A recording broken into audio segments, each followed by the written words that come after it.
What's up, everybody? Welcome back to another episode of Rams Brothers. I'm your host, Dean, and I'm joined, as always, by my brother and the other great host of this show, Nick. And it's Seahawks week, back-to-back rivalry weekends. We're wearing the midnight blue for a 1 p.m. Pacific time game.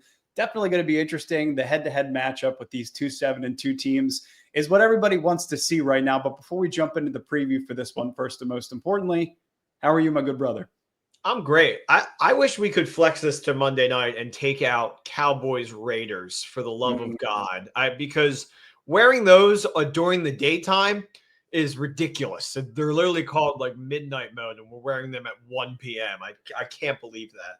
I'm sure that this stadium is going to be pumping in some kind of lights that at least darken the fan experience, right? Because it's a midnight experience at 1 p.m. So I'm sure that's going to be a little bit funky. But it's obviously going to be an incredible matchup against these two teams. You look at the NFC West, the two that stand atop of the NFC West, the Seahawks at 7-2, and then the Rams at 7-2. The Rams have a little bit better of a point differential than the Seahawks, but the Seahawks have scored more total points. And then the Niners at 6-4, and the Cardinals, as expected, at the bottom at 3-6. So if you want the Rams to win this game outright, you take them plus 150 on the money line. They're minus 180 on the money line. If you want the Seahawks outright, it's plus 150. Rams are -3, Nick, and 51% of the money is on the Seahawks and 49% of the money is on the Rams. As we do weekly, our betting expert of Rams Brothers, Nick, your opinion on the spread. Well, it's 50-50. So it really, I don't think I think hopefully the refs are going to be calling just a very normal game here, and they're going to give the penalties to the team. The Seahawks get penalized kind of quite a bit. So I feel like that's something to look out for. And we are very good at not getting penalized. We're one of the lowest penalized teams. I think it's really up to who calls a better game and who executes more. I with a 50-50 line, it could really go either way. It feels that way. I mean, these two teams are very evenly matched, right? And I think you look at the quarterback position. I think the Rams have the advantage there. In terms of receiver talent, JSN and Cooper Kupp, maybe not as effective in terms of the red zone as Devontae Adams and Puka Nacua, but almost equally as productive just in terms of how productive in totality JSN is. The running game, you get it from Zach Charbonnet in the red zone. You get it from Kenneth Walker. You get Kenneth Walker in the pass game.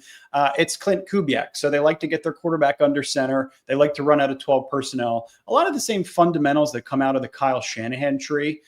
Trying to win at the line of scrimmage, trying to execute in short yard situations, let your receivers catch the ball and run in space. It's a lot of the same fundamentals. And if anybody has experience trying to defend it, maybe not defending it well, it would be Sean McVay.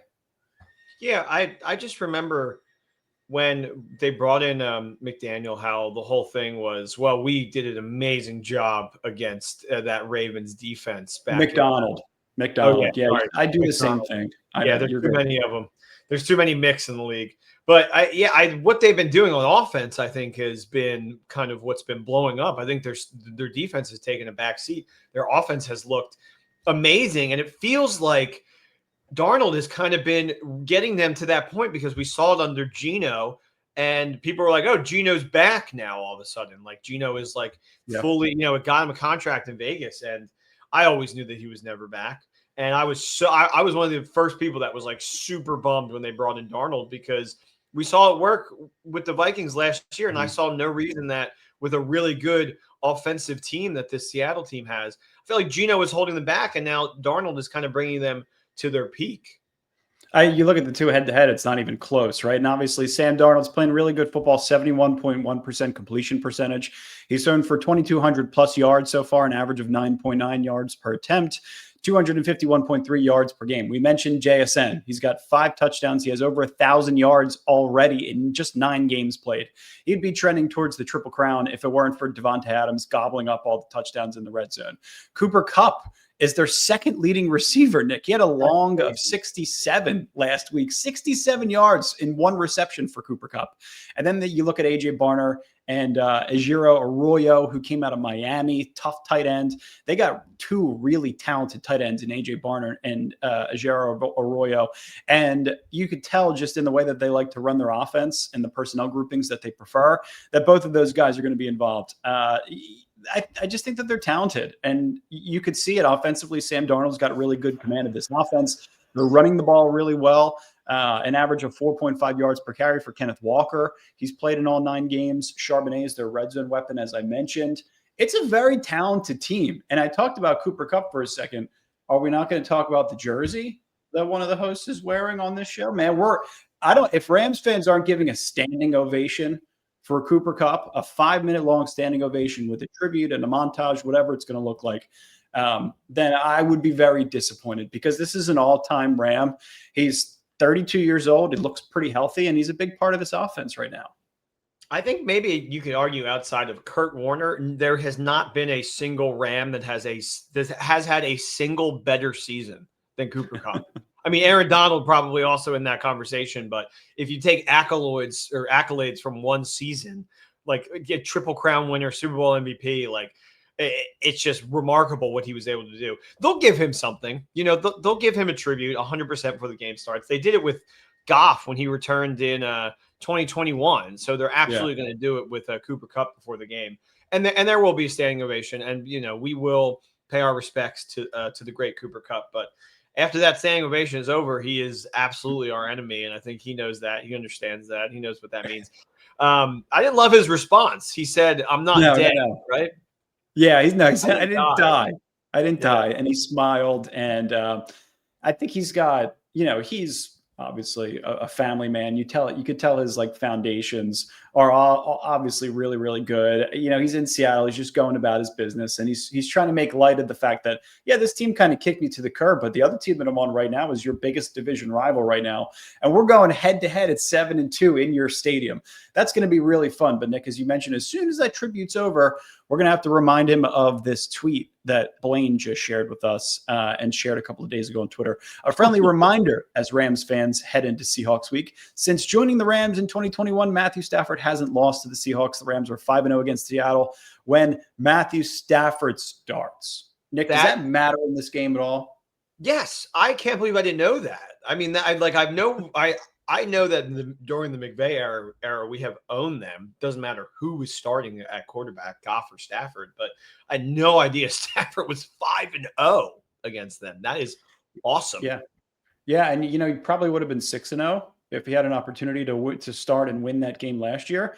But it was Jimmy G. And you talk about Mike McDonald's defense. And you go back to the Ravens game when he was with Baltimore. They put up 37 in overtime. You look back to Seattle last year. They only put up 20 in regulation. They had 7 3-and-outs. It was a McVay record, but they ended up winning in overtime on the bomb to Demarcus Robinson. And then you look to the Jimmy G game, and they put up a ton of total yards on offense. And it was the most, as I mentioned, in the entirety of the year. So to me, this is not a defense that's impossible to score against. And you look at Seattle's schedule so far this year, in games where they've really put up a ton of points and have defended well, the last 2 have been super lopsided. Seattle won 38-14 against the Commanders. They also beat the Cardinals 44-22. So I think there's a little bit of a recency bias. And before that, they beat the Texans and the Jags. So 4-0 in their last 4, and they lost to the Bucs 5 weeks ago by 3 points. So it's a tough team no matter how you look at them. Pull that back up for me. Absolutely. Producer, enhance. Zoom in on Texans game. That is the one I think that stands out for me, because that's a game that they absolutely should have lost. Texans with 4 takeaways in that game. The Texans defense really made them look bad. But the Texans offense just could not get anything going the entire night. And that's kind of the closest comp we have. I think that we've allowed 150 points this season. Texans have allowed 153. It's one way or the other. It's very close between us and the Texans. So that is the defense that is most similar to us that they have faced. They've held them to 27, but it's not really, accurate because of how bad the offense was in that Texans game. Yeah. We are not the Texans offense. We are a much better offense. So, I mean, that to me is the key, where if you're taking the Rams this week, that is what you're hanging your hat on. That's the kind of defense that they're facing again. And I would love to see Sam Darnold cough up the ball 3 times. What's funny is the 4th interception was actually thrown by Cooper Kupp in that game. He threw an interception in that game. He did. Yeah, you're right. 4 takeaways, though. And to still have 27 points on the board, it's pretty impressive. Yeah, but I think it's going to be interesting. The takeaway game is going to be so fascinating, right? Because both of these teams, I think, are doing a good job of taking away the football. And I have the stat here. So Rams, in terms of takeaways, they have 14 total, 6 picks and 8 fumbles.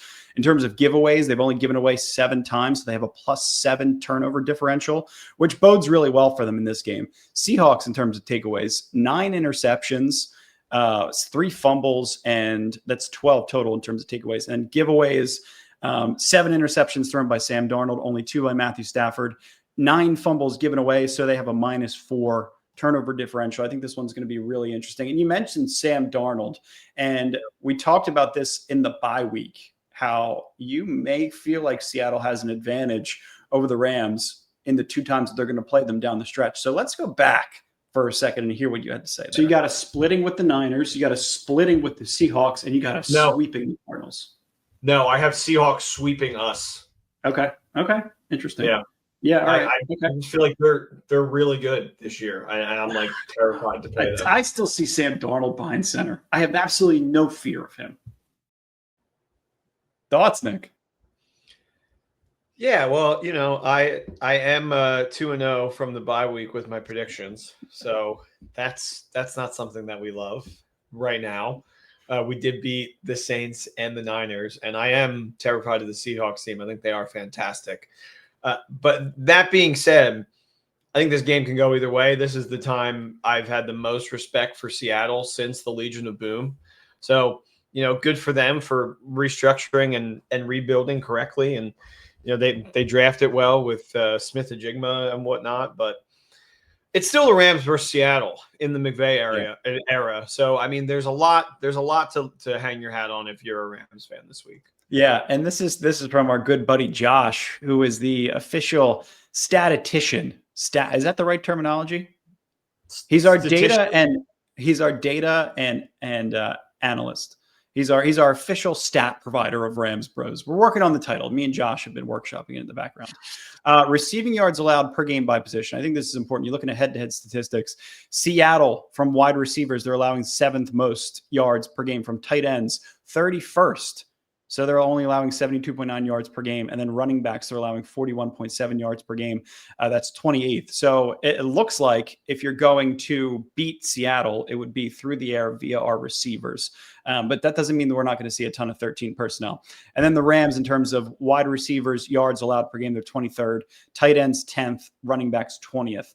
So something to keep your eyes on, especially in the red zone. But just wanted to make sure we were sharing that stat as well. You talked about the Rams and how effective they've been throughout the entirety of this season. You look at the passing touchdowns from Matthew Stafford. Obviously, we've had this MVP conversation over the last 3-4 weeks. Is it Drake May? Is it Patrick Mahomes? Is it Josh Allen? It's not Jared Goff. It's probably Matthew Stafford.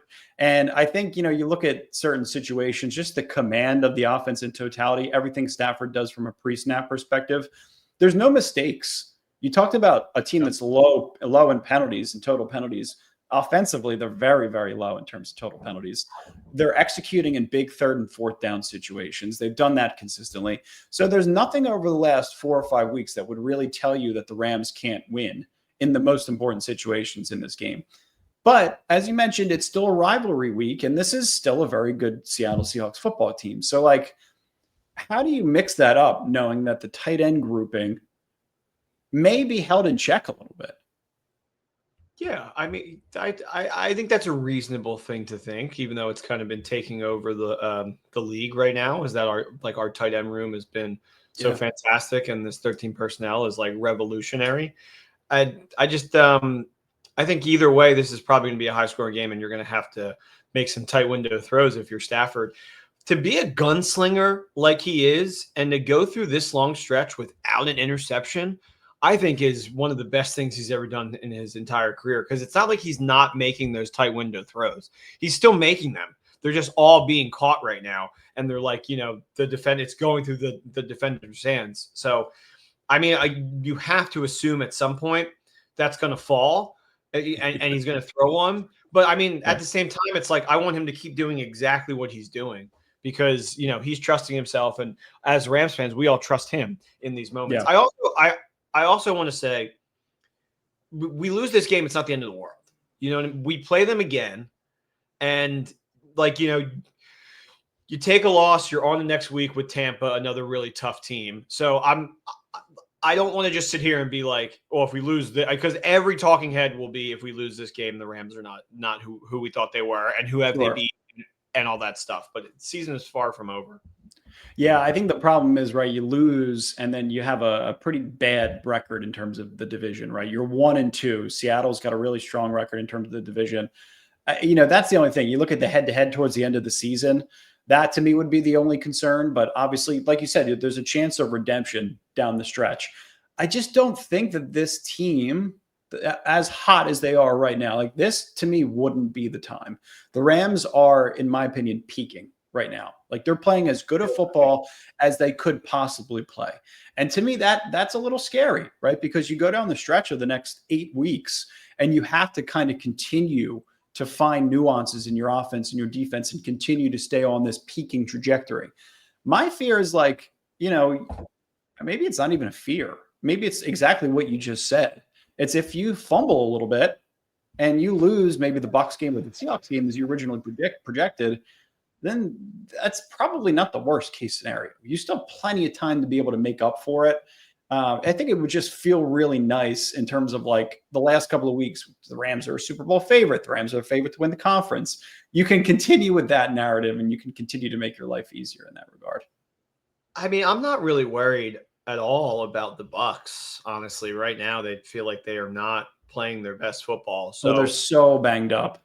Yeah. Oh yeah, 100%. But that's kind of the luck of the draw. It's like you're playing these guys when you're playing them. It's like it's unfortunate for the Buccaneers, but one man's unfortune is another's fortune at this point. So yeah, you're right. I thought we were gonna have to deal with an injury with Devontae Adams. Thank God we're not going to have to.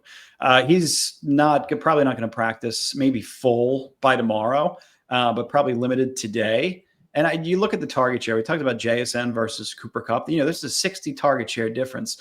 This is as balanced as an offense could be. Higbee, Allen, Parkinson, and Ferguson have a combined 70 targets. Devontae Adams has 78, and Puka has 79. So in terms of the way Matthew Stafford is distributing the rock, that's why I just have so much confidence. Here's another thing too, like painting a hypothetical picture of, say if you remember the week 5 or week 6, the Thursday night game against Seattle or against San Francisco. They did a really good job of keeping the ball out of Matthew Stafford's hands. And I talked about the similarities between Kyle Shanahan and Clint Kubiak. That could be the type of mentality that Seattle has, is try and play keep away. The Rams' offense, when they play from behind, is obviously not as impactful and as throat gouging as they are when they're playing with a lead, right? So like that to me is probably the way they're looking at this game plan. Let's try and get an early lead and try and keep the ball out of Matthew Stafford's hands.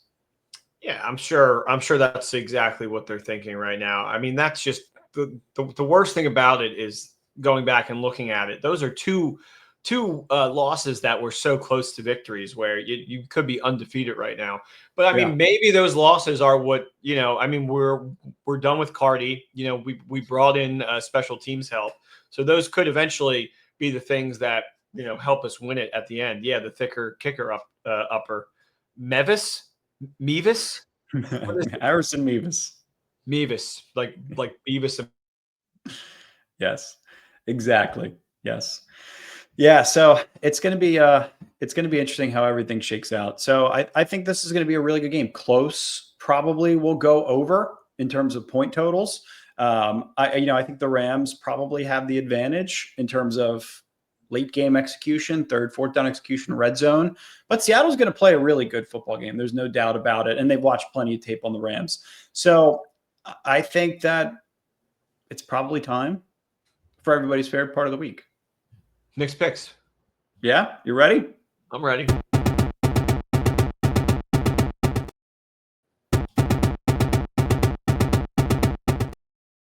Sorry, we're not doing it a third time today. I like that you did the little finger with me. Nick's picks, week 11. So last week, I thought we got our first push of the season. And if you're a gambler, a push is a win. We had Jags +1. They were up the whole game. Texans come all the way back. I see the score is 29-30 Texans with 30 seconds left and the Jags have the ball. So I'm like, all right, whatever, push, fine, whatever. Turns out I checked again Monday morning. Somehow the final score was 36-29 Texans. So it didn't ruin our week because we won every single other bet, but that did absolutely hurt. Either way, Nick's picks record this season is 30-20, 30 wins versus 20 losses. We were up 10 units. We're up 10 units. That's incredible. Dean's locks are 8-3. Also incredible. We may just have to rebrand this whole show and be just a gambling show at this point. I mean, we are on fire this season. But either way, we have a theme song for you. So let's listen to that, rejoice, and head into it. Woo! Oh, yeah. Cityscape. Rolling around in the NFC West. Got places to go. Gotta bet on the Jaguars. I don't think your voice goes that high. I pitched it up. I had to pitch it up. I had to pitch it up. That was funny. All right. I like that. Okay. Matchy. All right. I respect it. So, yes, the first bet, even after the Jags woes from last week, we're going back 10 a.m. Jags to start the week. We said it in the theme song. We got to do it. Chargers at Jags. Line is set at Jags +3. I like a home dog. I don't understand how the Jags lost last week. I looked at the tape. I still don't get it. But I think you have to take away that fluke and you have to just look at them like they are a really solid team. It wasn't that long ago when I sat up here on Nick's Picks, gave everybody Jags over the Chargers in the playoffs, and the Jags had the most insane comeback in playoff history. And I got to sit here with this very same mug I got at Goodwill, sipping on it, telling everybody I told you so. I think the Chargers are a little flimsy. They don't do anything well outside of exceptional quarterback play, but the Jags defensive front can really put you in the dirt if you're not careful. I want the Jags here. After a horrendous loss, I think they come back storming. I love teams responding when their backs against the wall, especially at home. 21-29, Jags take the W. We take Jags +3. And we also have the over, which sits at 43.5. So give me the over in the Chargers-Jag game as well as Jags +3. Over 43.5. That seems pretty easy to hit. I mean, between those two teams, the quarterback play, skill players, you would think. Chargers defense is pretty good at keeping the over-unders on the underside, but I think that in Jacksonville, this one's going to be hairy. Okay, that's a good one. All right, what do you got next? We're moving on to another home dog, Chiefs at Broncos. Line is set at Broncos +3.5. I think this Broncos team is kind of trash. Their QB play is horrendous, but their defense is so good it kind of makes them look better. You're just a Bo Nix hater. You hate Bo Nix, man. I think he's good. He's looked like absolute trash. He's still, I mean, he's played what, 24, 22 professional games so far? Hey, Bo Nix he's 8-2. Bo Nix is 8-2. Right. If you let a team sit that long in first, they're going to start, to fight for what they believe they deserve. And I think Sean Payton took this Broncos head coaching job to prove to the world that he can be in the same division as Mahomes and Reed and actually win it. And even when he had Russ QBing for him, he knew how to beat this team, and he beat them a couple times. It was a battle. I like a battle of two older head coaches because they tend to think the same way. And I know, I'm sitting here and I'm talking about how I don't like Bo Nix, but I'm going to eventually take the Broncos +3.5 here, which is crazy. But Bo Nix over Pat Mahomes here sounds wild. But just remind yourself, it's a divisional game, and you're taking the home dog in a divisional game. And I think if you take the celebs out of it, you take who's playing, and you just listen to that, I think you'll be okay. 19-21, I think the Broncos actually win, but we're going to take +3.5, and we're going to feel excellent the entire time. Okay, I like that. So you got them to win outright, but you like them to even more to cover the spread. Yeah. I mean, just to save your ass. Yeah, exactly. Maybe Mahomes does some magic at the end. Who knows? Sure. Okay. All right. Is that it? You got another one? No, I got one more, and then I got a quick pick, and I hate this one. Lions at Eagles. Line is set at Eagles minus 2.5. Dan Campbell is an idiot. He's out here saying he respects the tush push, but we all know he's going to be pissed off to high hell when the offsides isn't called on him this week during the tush push. I do not like the Eagles, and I love the Lions, but I'm going to go against my Lions love and take the Birds at home here. I don't think they're even the better team, but I do think they'll find a way to exploit this depleted Lions defense. I think A.J. Brown will probably score a touchdown because he's out here talking about how you got to drop him in fantasy. Like, all right, that's the most guaranteed I'm going to score a touchdown this week I've ever heard. And I also think they're going to make Goff miserable with the blitz, and I think they're going to be blitzing him all night. And that Eagles front is mean; like they will destroy him. Someone will knock this Birds team off their perch. I just don't think it's the Lions on Sunday night. 21-24, Eagles minus 2.5. Barf, but we're going to take it because we like money. Okay, all right, yeah, Eagles at home. They deserve 2.5 points. It's the Lions. Yeah, I don't know. I'd stay away from that one personally. It sounds like you got a lot of emotion invested in that one. Well, I mean, all right. Well, I'm hedging my emotion, right? No, I know, but you were like, I hate this one. And I'm like, oh, I know. Well, the ones I have strong emotion towards, I would never bet. Well, I mean, that's why we've avoided the Rams this season, and it's been great for us. I mean, the only time we took them was last week, and it was the easiest win of the season. You're right. You got a quick pick? Yeah. So let's run it back first with extra thick straps. We got Jags +3, over 43.5 in Jags Chargers, Broncos +3.5, Eagles minus 2.5, and then my quick pick. We're doing Cowboys minus 3.5 against the Raiders in Vegas. I know I'm going to probably be riding with the public on that one. The public loves the Cowboys, but any chance I can have to bet against Pete Carroll and Geno Smith on the same team, I'm going to do it. I think I'm going to do that every single week. I love it. And a shot at Seattle. 2 for 2 there. Okay, I don't know. This week's going to be tough. I don't know if this is – the Jags. I like the Jags, the Broncos, the Eagles, Cowboys. I don't know. It just seems like one of those tough weeks to bet. Oh, but no. I'm not the betting expert. And you know what? I'm kind of mad because you didn't even ask me about my lock this week. Oh, Dean. Yeah, I totally forgot. What's your lock? Oh, I'm so glad you asked. Oh, I have a Le Parlay I wanted to share. I'm taking this. Niners to win, Rams to win, Baltimore to win, and the Broncos to win. Plus 731. $10 pays $83. That is so why is LeBron? The NBA is under gambling investigation, and LeBron is cooking up parlays on DraftKings. That's wild. Crazy. So Dean's lock. No, I'm changing it. I'm going JSN anytime, Kyron anytime, Puka anytime, and Devontae anytime. Parlay it. All right. I still understand why. Like, your record is 8-3, and you're going to put your record on. You want me to take the Le Parlay, or do you want me to take the Dean Lay? I want you to take. How about you parlay 2 people or 2 teams? All right, fine. I'll go Puka and JSN. There you go. There we go. And Rams to win outright. No, not a part of it. We appreciate you guys as always. Make sure to like and subscribe. We have a ton of fun doing this. We hope that you guys have a ton of fun watching it. It's been a crazy couple of weeks for Nick and I, but I think we're kind of starting to settle down a bit. And we're gonna have to figure out. So I'm gone for the week of Thanksgiving for my honeymoon. You're gonna have to figure out what you're gonna do. I mean, maybe we could do one when I'm in Hawaii. You probably No. I will bring our dad on. Okay. All right, cool. As long as he's game, because that sounds great. Think about a podcast on your honeymoon, please. She knows who she married. We love you guys. As always, go Rams. Go Rams. Thanks for listening.